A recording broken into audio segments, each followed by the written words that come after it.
Olá, nós somos o grupo C da turma de sexta-feira, da prática de eletromagnetismo com o professor Gerardo. Nós vamos falar hoje sobre o experimento 4, indução eletromagnética, especificamente sobre máquinas elétricas. Eu sou o Vinícius e o nosso grupo é composto por mim, pelo Vitor Hugo, pelo Pedro Tedesco, pelo Otávio Augusto e pelo André Jacinto. Esse aqui é o nosso sumário, contém o título, os objetivos dessa apresentação, os experimentos que nós realizamos, a construção do motor elétrico e depois a simulação, um fórum que nós vamos realizar algumas discussões e posteriormente as nossas referências bibliográficas. Os objetivos, então, dessa apresentação e da realização do experimento foi justamente verificar experimentalmente os fenômenos de indução eletromagnética e magnetização das máquinas elétricas. E para isso nós fizemos a construção de um motor elétrico DC com 4 bobinas. Bom, agora eu vou falar um pouco, só uma introdução. Eita, deixa eu voltar aqui. É uma introdução bem básica sobre o motor, né? Como funciona o motor elétrico, né? De corrente contínua, que foi no caso que a gente fez. Basicamente é uma corrente elétrica, né? Que passa pelas escovas e é transferida para o comutador, que no caso vai ser. A gente tá pegando aqui a imagem geral, né? Mas vai ser a parte que vai fazer aquela inversão de corrente, né? E vai trabalhar a partir do campo magnético que o comutador vai direcionar as correntes para o enrolamento no rotor, criando um campo magnético, que vai ser aquela parte que vai rodar, né? O rotor, no caso, né? Esse aqui é um exemplo do rotor. A interação do campo magnético com o campo magnético do estator, que no caso vai ser os nossos ímãs estáticos, que a gente usou por fora, né? Vai gerar uma força que faz o rotor girar, né? Que vai fazer justamente esse movimento de transferência, né? De energia elétrica para energia mecânica. E o mais importante é que a comutação, né, o comutador vai inverter a direção da corrente nos enrolamentos do rotor e cada meia volta mantém a rotação contínua. Então, basicamente, a gente vai ter uma parte do estator, que vai ser os nossos ímãs, a parte do rotor, a parte da corrente, que vai ser junto com as bobinas, né, que a gente enrolou, que o Otávio vai explicar melhor como a gente criou, né, e o comutador que vai fazer essa inversão para que o motor continue girando, né. Agora vamos um pouco para a parte da experiência, né.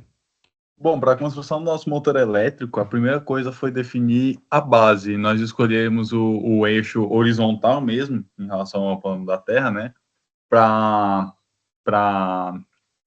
o nosso motor girar. A gente poderia ter escolhido outro eixo, que seria o eixo vertical, né? Para ele ficar girando para cima e poderia até mesmo, por algum acaso, levantar voo se colocasse uma hélice, mas a gente decidiu que seria melhor trabalhar ele no eixo horizontal, que ia ficar mais fácil a construção da base. Como a gente pode ver, a primeira coisa que a gente pensou em fazer foi a base. Se dermos play no vídeo, podemos ver nosso colega Pedro trabalhando, colocando cola na base para fixar ela bem. Nós colocamos 2 rolamentos, um em cada canto, e nessa base a gente colocava um ímã, onde ficava a nossa simulação do estator, e também colocamos alguns ímãs em volta. Na imagem, como a gente pode ver, a gente colocou já o nosso eixo de rotação, que seria onde o nosso motor vai ficar apoiado. Ali foi um ápice, onde a gente vai depois, posteriormente, colocar o nosso motor. Pode passar a imagem.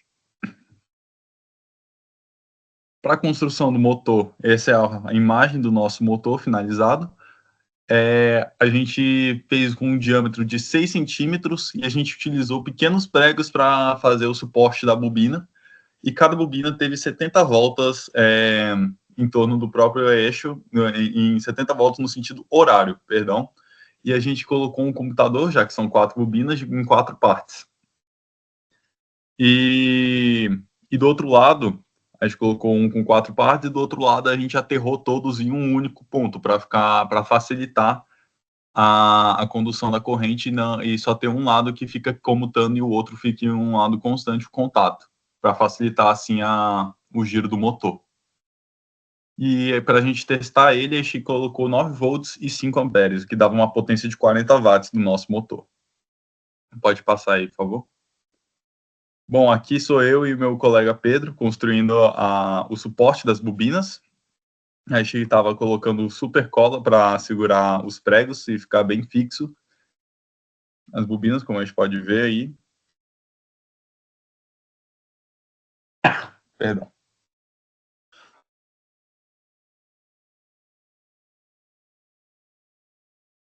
pregos até facilitaram, já que eles eram de ferro, eles auxiliaram na rotação do motor, dando mais potência. Ele girava com uma intensidade um pouco maior do que outros motores. Pode passar o vídeo aí. E esse é o funcionamento do nosso motor. A gente aplicava uma tensão de 9 volts de um lado ali, como a gente pode ver, tem um comutador positivo, onde a gente até inverte e ele gira no outro sentido, para só um lado ficar comutando. Se dois lados ficassem comutando, poderia ficar um pouco não tão fluido quanto ficou. E aí eu coloco, são minhas mãos aí, eu coloco, a gente dá só uma ajudinha e ele gira muito bem, mas ele já rodou também sem essa ajuda. A gente colocou bastante campo magnético, vários ímãs, todos nos sentidos que o campo atravessasse o motor e voltasse para ele. E nosso experimento deu muito certo, foi muito interessante a construção desse motor, porque a gente aprendeu bastante com ele, a gente viu que cada detalhe, cada solda errada, pontos errados, a gente poderia ter tido uma falha. Era um experimento bem crítico, assim, qualquer falha poderia resultar totalmente no mau funcionamento, ou até mesmo no não funcionamento do nosso motor.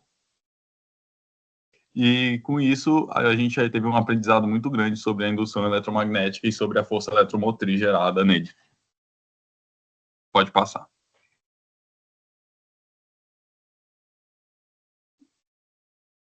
Bom, e além da construção prática do nosso motor, né, a gente também teve que fazer a simulação de um motor elétrico de alta velocidade, né, que foi feito no ANSYS, simulação dentro da qual a gente também fez análise de alguns parâmetros, né, como, por exemplo, vai ser possível ver no vídeo, para esse nosso motor de ímãs síncronos permanentes, né, a gente consegue fazer uma relação entre o ângulo de torque e a corrente. A gente consegue fazer uma relação entre a potência do air gap, né, que é o espaço do ar, né, presente no nosso motor, e também a angulação, e além de diversos outros elementos também vão ser analisados nessa simulação, que foi uma das mais esclarecedoras em termos de parâmetros, né, que foram avaliados, mas que também foi bem simples de ser realizada.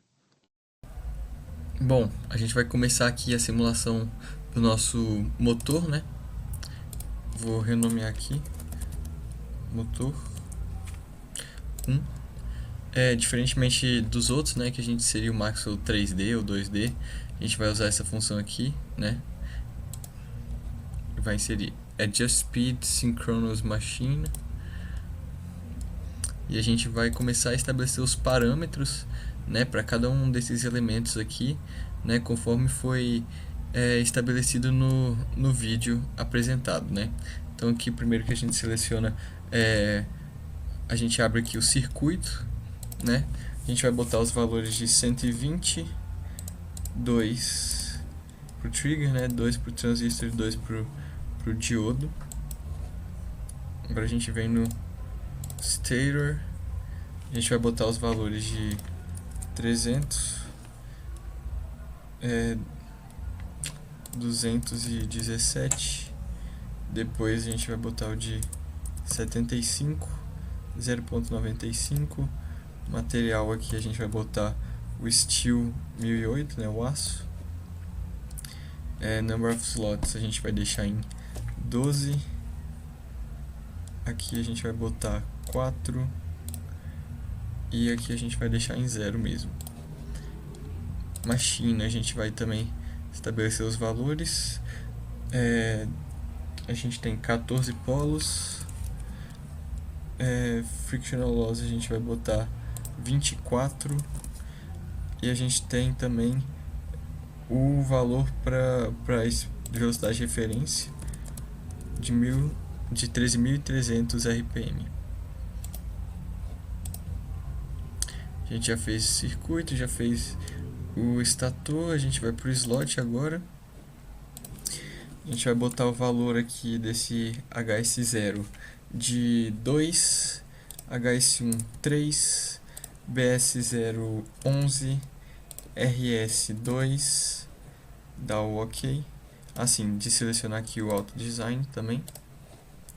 A gente volta nessa mesma função e completa os parâmetros, né? 2, 3, 0. Aqui ao invés de 0 para HS2 a gente vai botar 17, aqui 11, aqui vai ser 23.5, aqui vai ser 29 e aqui 2 mesmo.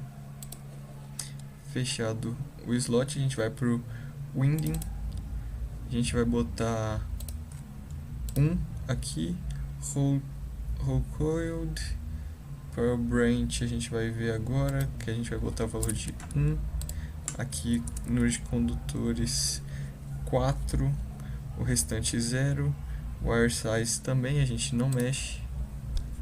A gente vai aqui clicar com o botão direito, conectar o coisa, a gente vai conectar todas as bobinas, né? Agora a gente vai selecionar os elementos do rotor, né? Diâmetro externo a gente vai selecionar 210, interno 145, comprimento 75, material a gente vai botar o Steel 1008 também, dá o OK, Stacking Factor 0.95 e aqui a gente seleciona 5 para o tipo de polo, dá o OK. Você já vê aqui que nosso elemento se modificou um pouco. Agora a gente vem para o pole, a gente vai selecionar 0.8, para embrace, para bridge a gente vai botar 2, rib mantém 0, o tipo de elemento magnético a gente vai adicionar um novo, né, de magnitude aqui vai ser alterado menos 1115 kA por metro. A gente vai mudar o seu nome aqui para Vacodin 744, dá o OK. OK novamente, selecionamos o nosso material, aqui comprimento 38, né, e a espessura de 6, pronto.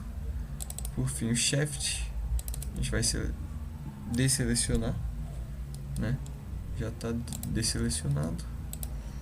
E agora a gente já pode partir para realizar a nossa análise. Add Solutions Setup, aqui velocidade 13.300 RPM, voltagem a gente vai botar 300 volts, aqui em kilowatts a potência de saída a gente vai botar 110 kW, dá o OK, conferir se está tudo correto, sim, partir para nossa processamento, né, da nossa simulação, apenas esperar, bem rápido.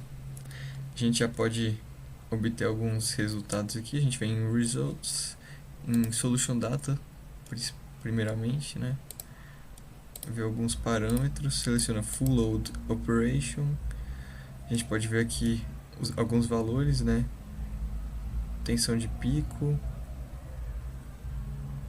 a gente tem algumas perdas, né, transistor, diodo, perda total, potência de entrada, de saída, eficiência, né, que a gente pode alterar para kilowatts ao invés de watts, igualmente para potência de entrada.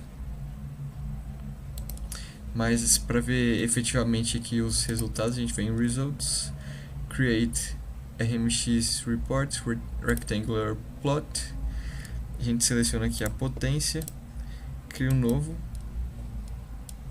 e aqui a gente tem o gráfico, né, a forma como varia a nossa potência do air gap, né, do espaço presente, né, em função do ângulo, em graus, aqui a forma como ele varia, aqui o valor de pico, né, que a gente pode ter,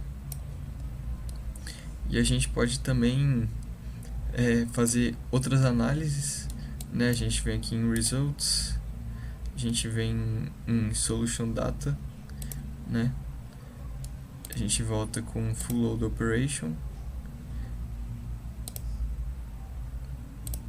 Design Sheet, aí a gente tem as curvas aqui, né, aqui no caso, ó, corrente de entrada contra, em função do ângulo de torque, né, a forma como varia bem semelhante aqui ao que a gente tem para a potência do air gap em função da angulação, eficiência, né, em função do torque, né, vai aumentando aqui entre 0 e 180 graus. À medida que se aproxima dessas extremidades, diminui, né, o valor. Coeficiente do torque em função do ângulo. Tensão de entrada, potência de saída, né, em função do ângulo, bem semelhante também. Densidade de fluxo do air gap, né, em função da sua posição. E alguns outros elementos também passíveis de análise, mas basicamente para a simulação do nosso motor ela é mais direta, né, e era isso que tinha a ser mostrado. Dando continuidade, então, em conformidade com os requisitos dessa apresentação, a gente tem, então, a realização agora do nosso fórum de discussão, né? Então, eu deixo aí em aberto para que todos possam fazer perguntas e contribuições sobre a elaboração e realização desse experimento que nós fizemos. Então, quem quiser começar aí, pode ficar à vontade. Bom, eu tenho perguntas sobre o nosso motor que, no caso, o que a gente construiu foi usado como motor, né? Ele recebia uma corrente e transformava isso em energia mecânica. Mas ele poderia ter sido também usado como um gerador? Não, esse daí não poderia ser usado como gerador porque não tem como ele devolver essa energia. Ele só usa essa energia para transformar em força. Não existe um meio deles captar essa energia, nem mesmo se eles fizessem adaptações ali. Pois a energia seria se tivesse uma mudança de campo eletromagnético. Como a gente está aplicando uma corrente ali, a gente está aplicando uma corrente em cima dos comutadores, não tem como ele fornecer essa energia, ao menos que a gente ficasse passando mecanicamente o ímã por dentro das bobinas entre eles, que aí ele devolveria uma corrente de volta pelos comutadores. Acho que só complementando a ideia aí, acho que quando a gente construiu esse motor, a gente construiu ao contrário, né, do gerador. Em vez de a gente estar gerando energia, a gente está pegando ela. Então, basicamente, para ele ser um gerador, a gente ia ter que inverter o processo, né? Achar alguma coisa que movimentasse ele sem ser que fosse energia, apesar de a gente poder usar esse princípio, né, de rotação. Mas eu acho que por isso que ele não poderia funcionar como um gerador direito. Exatamente. Uma coisa interessante que a gente pode até observar, se a gente mantesse uma tensão contínua e a corrente constante também, a gente poderia ficar brincando com os ímãs, aumentando a intensidade do campo, aproximando os ímãs, ele girava mais rápido ou até mesmo mais devagar. Contanto que teve até uma hora que o motor quase mesmo ele escapou, porque ele estava muito rápido, porque a gente tinha aproximado bastante o ímã. Então, por exemplo, o ímã poderia ter sido usado como um freio? Sim, o ímã poderia ter sido usado como um freio. Caso a gente pegasse um outro ímã de uma maior intensidade e invertesse ele, ou colocasse, por exemplo, se a gente estivesse com um polo norte apontando para cá e colocasse outro polo aqui, o polo contrário, o polo que invertesse o campo, ele começaria a frear o motor para girar para o outro lado. E daí poderia ser visto como um freio isso, já que estaria forçando a parada do motor e no momento que o motor parasse, a gente tirasse o ímã, ele teria parado totalmente.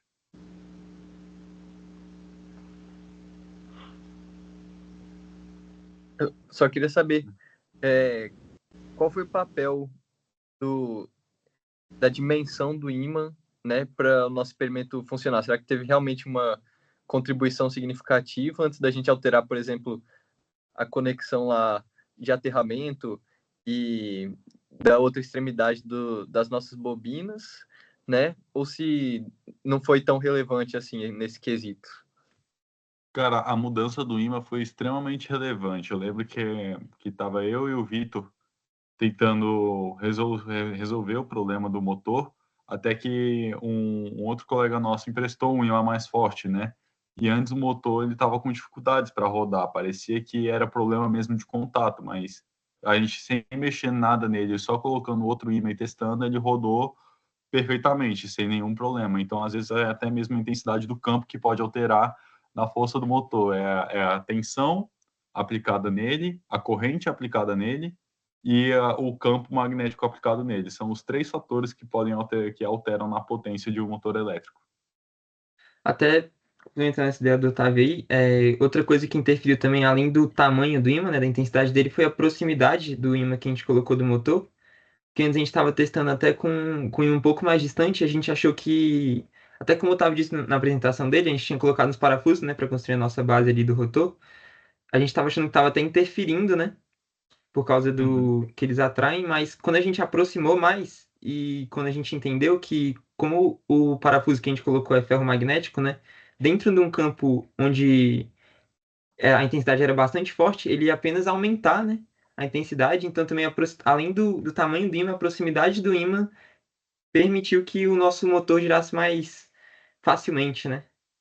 Uhum. Inclusive, foi um dos motores que o professor gostou tanto que até levou para casa.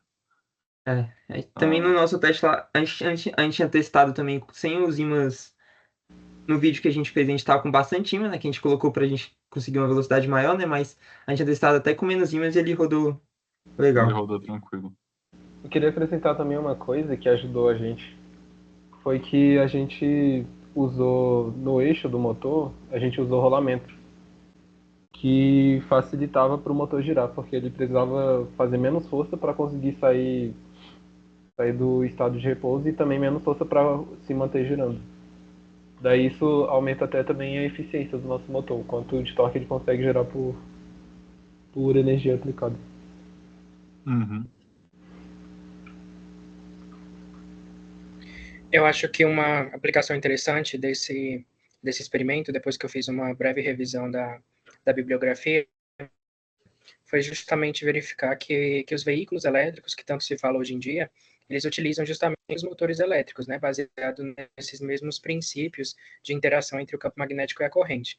Então, os motores desses veículos, apesar de mais complexos e bem mais eficientes, eles permanecem no mesmo fundamento, né, que é a corrente gera um campo magnético nas bobinas, né, desse motor, que ela vai interagir, então, com os outros campos magnéticos permanentes, ou então eletromagnéticos, né, que estiverem ao redor para produzir justamente o movimento rotacional.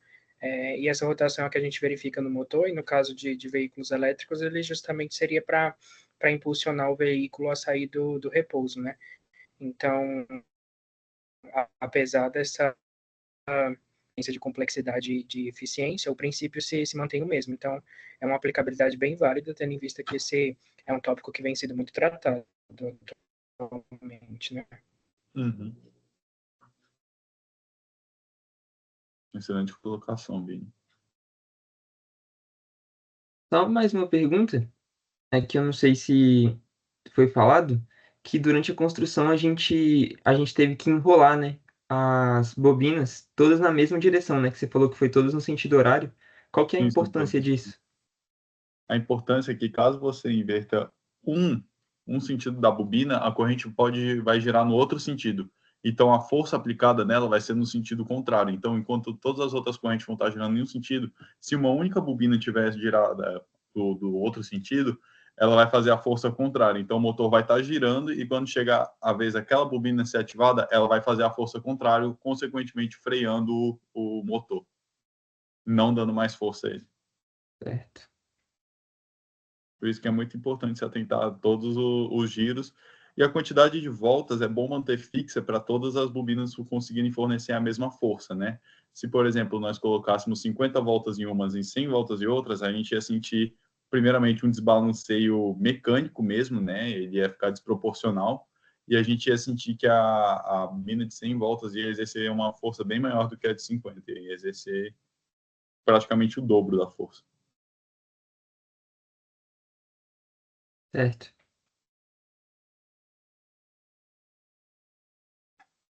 Mais alguma dúvida?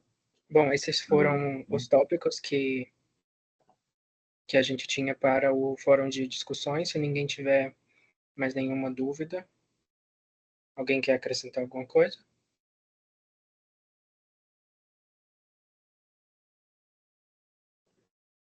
Não? Então, pode passar o slide. Essas foram as referências bibliográficas que a gente utilizou para a elaboração do trabalho, e para também fazer consultas teóricas e práticas com relação ao experimento. E essa foi a nossa apresentação. Nós agradecemos a oportunidade e a atenção e ficamos por aqui.